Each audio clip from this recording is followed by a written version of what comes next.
우리 이 시간 함께 기도 드리시면서 2022년 10월 2일 예배 드리시겠습니다. 기도하겠습니다. 사랑이 많으신 하나님 아버지 감사합니다. 저에게 귀하고 아름다운 주를 허락하시고 지난 일주일 동안 저희들 보여주신 하나님 은혜의 감사와 영광을 드립니다. 허리케인으로 인하여 태풍으로 인하여 힘들어하고 어려워하는 식구들이 있습니다. 아버지 하나님 그들을 위로해 주시고 하나님의 말씀으로 덧입혀 주시어 다시 한번 일어설 수 있는 힘과 능력을 허락하여 주시옵소서. 예배 시종을 주님 주관하시기를 바라며 사탄막에 침범하지 못하도록 저들의 마음과 영혼을 주장하여 주옵소서. 예수 그리스도를 받들어 감사드리며 간절히 바라옵고 기도드렸습니다. 아멘. 오늘 하나님의 말씀은 하박국 3장 17절과 18절 말씀입니다. 우리 함께 봉독하겠습니다.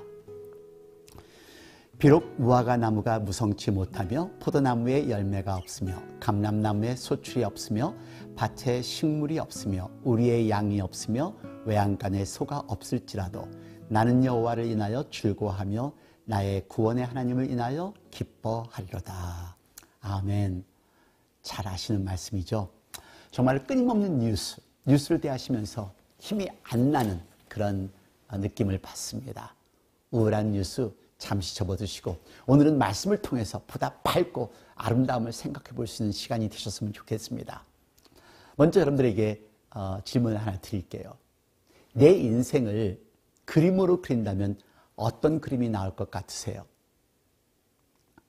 한번 생각해 보신 적 있으세요? 그림을 보면요, 그 사람의 성격이나 배경을 파악할 수 있습니다. 특히 어린이들을 심리치료할 때 그림을 많이 사용하는데요. 보시는 그림들은 정상적인 가정에서 자란 어린이와 가정폭행과 성폭행을 당하며 자란 어린이들이 그린 그림입니다. 어느 것이 행복한 그림이고 어느 것이 불행한 그림인지 여러분들 보시면 아시겠죠? 그렇습니다. 여러분들이 어떤 삶을 살아왔고 또 어떤 삶을 살아가고 있는 것이 그림을 그리면 나올 수 있습니다. 근데 사실 어른들은 정확성이 좀 떨어집니다. 어른들은 사실 변형시킬 수 있으니까요. 어떤 분은 정말로 평화로운 시골길도 나올 것 같고요. 어떤 분은 파란만장한 인생의 폭풍과 일렁이는 그림도 나올 것입니다. 어떤 분은 굽이굽이 돌고 도는 인생의 그림도 나올 것 같고요.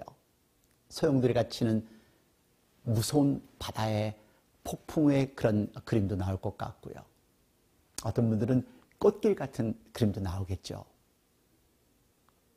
그리고 어떤 분은 증오로 가득한 그런 그림도 나올 수 있을 것입니다. 저는 파란 가을 하늘을 등에 업고 열매가 주렁주렁 매달린 풍성한 감나무 같은 그림. 그게 제 인생을 표현할 수 있는 그림인 것 같아요. 어때요? 한번 상상해 보세요. 재미있을 것 같지 않으세요? 우울한 생각 너무 갖지 마시고 어떻게 하면은 이 우울한 상황을 이겨나가실 수 있는가를 생각해 보시면서 이 상황을 이겨나가시기를 바랍니다. 그래서 오늘 설교 제목도 내 인생을 아름답게 색칠할 수 있다면입니다. 아름답게 생각하며 살아가는 사람은 아름답게 살 수 있습니다. Beautiful mind, beautiful life. 그리고 생각하는 그대로 됩니다. As man thinks, so he is라는 그런 성경의 말씀도 있습니다. 아름다운 삶을 사십시다.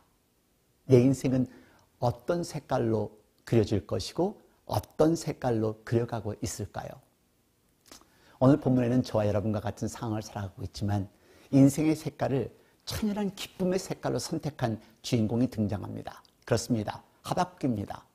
이 하박국은 외칩니다. 나는 여호와를 즐거워하며 나의 구원의 하나님을 인하여 기뻐하리라. 이렇게 살고 싶지 않으세요? 기쁨의 환호를 외치면서요. 오늘 본문의 배경은 다음과 같습니다. 기원전 586년에 예루살렘이 함락됩니다. 유다인들은 포로를 잡혀 바벨론에게 끌려가는데요. 선지자 하박국에는 그가 처한 상황을 볼 때 결코 기뻐하거나 힘을 얻을 수 있는 처지가 아니었습니다. 하박국 선지자는 그의 고통을 16절을 통하여 표현하는데요. 내 창자가 흔들렸고 그 목소리로 인하여 내 입술이 떨렸도다. 무리가 우리를 치러 올라오는 환난 날을 내가 기다림으로 내 뼈에 썩이 든 것이 들어왔으며 내 몸은 떨리도다. 그리고는 그가 앞으로 다가올 갈대인들의 압제와 횡포를 17절을 통하여 표현합니다. 무화과나무가 무성치 못하며 포도나무에 열매가 없으며 감람나무에 소출이 없으며 밭에 식물이 없으며 우리의 양이 없으며 외양간에 소가 없을지라도 거두 소출도 없고 식물도 없고 우양도 없을 그런 두려운 상황이 전개되는 것이 오늘 본문의 상황입니다. 그럼에도 불구하고 하박국은 외칩니다. 이 모든 것이 없어진다 할지라도 나는 하나님을 선택할 것이다. 구원의 하나님을 인하여 나는 기뻐할 것이고 나는 즐거워할 것이다. 어떠세요? 이런 믿음 부럽지 않으세요? 아무것도 없는 상황, 울을 수밖에 없는 상황, 포기할 수밖에 없는 이 상황에서도 하나님을 선택하는 이 신앙, 이 찬양, 너무도 멋진 그림이 될 것 같습니다. 풍성한 기쁨의 열매로, 또 감사의 열매로, 아름다운 찬양의 꽃으로 우리들의 삶을 그려가는 저와 여러분이 되기를 원합니다. 그러기 위해서는요, 첫째, 하나님께 대한 온전한 믿음이 있으셔야 합니다. 그렇습니다. 온전한 믿음입니다. 우리가 하나님께서 행하시는 모든 일들 다 이해할 수는 없어요. 왜 불의를 놔두실까? 왜 악한 사람들을 그냥 두시는 것일까? 하박국 1장을 보시면요, 하박국 시대를 알 수 있습니다. 간악, 폐역, 거팔, 강포, 변론, 시기 질투, 분쟁 등으로 정의가 부재되고요, 의인이 악인에 의해서 학대되는 장면을 보면서 하박국은 하나님께 부르짖습니다. 하나님은 왜요? 하나님께서 왜 이 불의를 그냥 두시나요? 그러자 하나님께서는 6절로 11절 말씀까지를 통하여서 바벨론을 일으켜 그것을 심판하시겠다고 대답하십니다. 근데 이 대답은요, 하박국의 신앙을 더 혼란하게 합니다. 1장 13절 말씀을 보세요. 이 갈대아 사람들은 유대 사람보다 더 불의한 사람들인데 어떻게 유대보다 더 불의한 사람들이 그보다 나은 사람을 처벌할 수 있느냐 하는 그런 질문을 갖게 합니다. 사실 저는 이 질문이 제 마음에 와 닿았습니다. 하나님, 왜 무너뜨리지 않으시나요? 왜 신앙생활도 잘하지 못하고 폐역하고 못된 사람들이 신앙생활 열심히 하며 살아가는 사람보다 목소리를 높이게 하고 물질도 더 잘 살게 하고 있습니까? 왜 악한 것을 다 무너뜨리지 않으십니까? 라는 그런 질문을 하나님께 드리고 싶어요. 전 정말 이 질문에 공감이 갑니다. 하지만 하나님께서는 파수대에 서서 이렇게 말씀하십니다. 오늘 하박국 2장 3절과 4절 말씀입니다. 이 묵시는 정한 때가 있나니 그 종말이 속히 이르겠고 결코 거짓되지 아니하리라. 비록 더딜지라도 기다리라. 지체되지 않고 정령 응하리라. 보라, 그의 마음은 교만하며 그의 속에서 정직하지 못하니라. 그러나 의인은 그 믿음으로 말미암아 살리라. 그렇습니다. 의인은 그 믿음으로 말미암아 살리라. 갈대아 사람도 징벌을 받을 것이고 결국 악인은 멸망할 것이다라는 하나님의 약속입니다. 하나님의 뜻이 무엇인지 우리는 모를 때가 많습니다. 왜 이렇게 시간이 오래 걸리는지, 왜 이렇게 고통스럽게 살아가야 하는지. 하지만 믿는 자는 이해하기 힘든 상황에서, 알 수 없는 상황에서 하나님의 섭리를 온전히 믿는 믿음이 있으셔야 합니다. 하나님의 주권을 전적으로 신뢰하는 온전한 믿음, 이것이 믿는 자의 의미이며 권리라는 것을 기억하시기를 바랍니다. 온전히 하나님을 믿는 믿음이 있을 때 우리는 아름다운 삶을 만들어 갈 수가 있습니다. 두 번째는요, 인생을 색칠하는 선택입니다. 오늘 본문 3장 18절 말씀입니다. 나는 여호와를 즐거워하며 나의 구원의 하나님을 인하여 기뻐하리라. 나는 하겠다 라는 말은요, 내가 손실을 당할지라도 나는 기뻐하겠다 라는 그런 반응으로 선택하겠다는 하박국의 믿음을 나타냅니다. 즉 절망으로 빠져들어가든가 아니면 하나님의 구속하신 능력 안에서 기뻐하든가 둘 중에 하나를 선택하는 것입니다. 일어서겠다는 선택, 즐거워하겠다는 선택은 우리에게 매일같이 있습니다. 선택하기를 거절하는 것도 선택입니다. 우리들의 삶을 살아갈 때 검은색의 고통을 우리는 걸어야 할 때도 있을 것이고 푸른색의 아픔의 언덕을 넘어가야 할 때도 있을 것입니다. 알 수 없는 잿빛의 암석과 돌멩이들을 우리는 걸어가야 할 때도 있을 것이고요.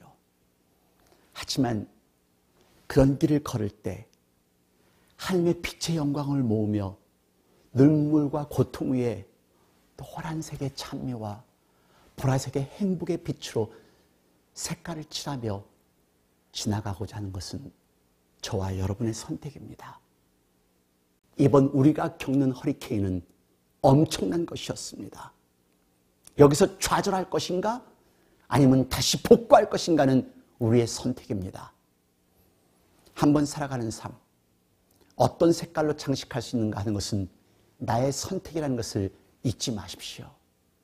슬픔이 주어지는 것, 화가 나는 상황이 주어지는 것, 원망할 수밖에 없는 상황이 주어지는 것, 버림받는 상황이 주어지는 것, 오해의 상황이 주어지는 것, 내가 어쩔 수 없는 상황이 주어질지라도 그 상황을 어떻게 바라보는가 하는 것은 나의 선택이라는 것을 기억하십시오. 내가 살아있기 때문에 난 이것을 느낀다. 그래서 나는 도전할 수 있다 하는 그런 결심을 하시는 저와 여러분이 되기를 바랍니다. 옳은 것이면 끝까지 하는, 내가 여호와로 인하여 즐거워하며 기뻐할 것이니라. 기쁨과 즐거움으로 나의 삶을 색칠하자는 결심을 하시는 저와 여러분이 되었으면 좋겠습니다. 당신이 즐거움을 선택하기를 원한다면 당신의 삶은 감사함으로 가득할 수 있는 그러한 그림이 될 것입니다. 짜증과 원망도 당신의 선택입니다. 비평과 좌절도 당신의 선택입니다.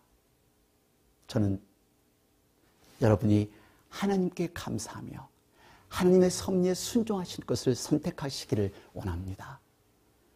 주님의 주권을 완전히 인정하실 때, 하나님의 능력을 온전히 신뢰할 때 당신의 삶은 아름다운 색깔로, 즐거움의 색깔로, 그리고 기쁨의 색깔로 넘쳐날 것입니다. 힘들고 어려울 때일수록 하나님을 보세요. 지금 우리는 우리 인생의 작품을 만들어가고 있습니다. 얼마나 아름답게 나올 것인지는 당신의 선택에 달려 있습니다. 우리 인생의 황혼역에서 이런 아름다운 그림을 그려가면 얼마나 좋을까요? 손실이나 고통은 인생의 색깔을 더해줍니다. 그러나 우리는 그 색깔을 선택할 수 있다는 것을 기억하십시오. 기쁨이라는 매일의 여정이 험난할 때, 슬픔으로 눈물이 고일 때 주님 안에서 기쁨을 찾는 우리의 선택은 우리의 영혼을 달래주며 두려움을 잠잠하게 합니다. 당신은 어떤 그림을 그려가고 있는지, 그리고 기뻐하기로 선택할 때 당신의 삶은 아름다운 색깔로 물들 수 있다는 것을 기억하십시오. 고통과 짜증에 어두운 색깔이 가득한 그림, 아니면 감사와 기쁨에 가득한 아름다운 그림, 당신의 선택입니다. 기도하겠습니다. 하나님 아버지,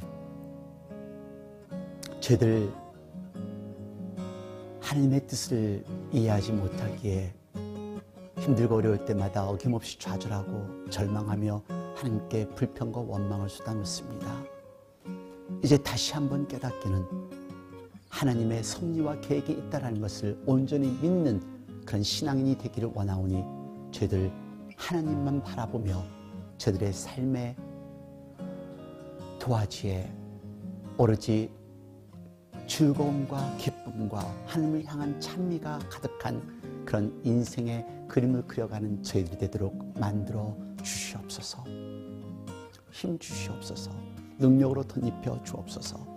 지금 이 시간은 우리 주 예수 그리스도의 은혜와 아버지 하나님의 놀라우신 사랑과 성령의 무한하신 교통하심이 이제 하나님 안에서 하나님을 온전히 신뢰하겠다며 그리고 아름다운 그림을 그려가겠다 결정하는 당신의 귀한 사랑하는 아들, 딸 머리 위에, 가정 위에, 직장 위에, 저들의 몸된 교회와 저들이 살고 있는 나라들과 지금 이 시각에도 환자를 돌보는 모든 의료진들과 전 세계 곳곳에서 하나님의 말씀을 전하고 있는 목사님과 선교사님들, 자유와 평화를 위해 싸우고 있는 미국 병사들 머리 위에 영원토록 함께 하시옵소서. 아멘.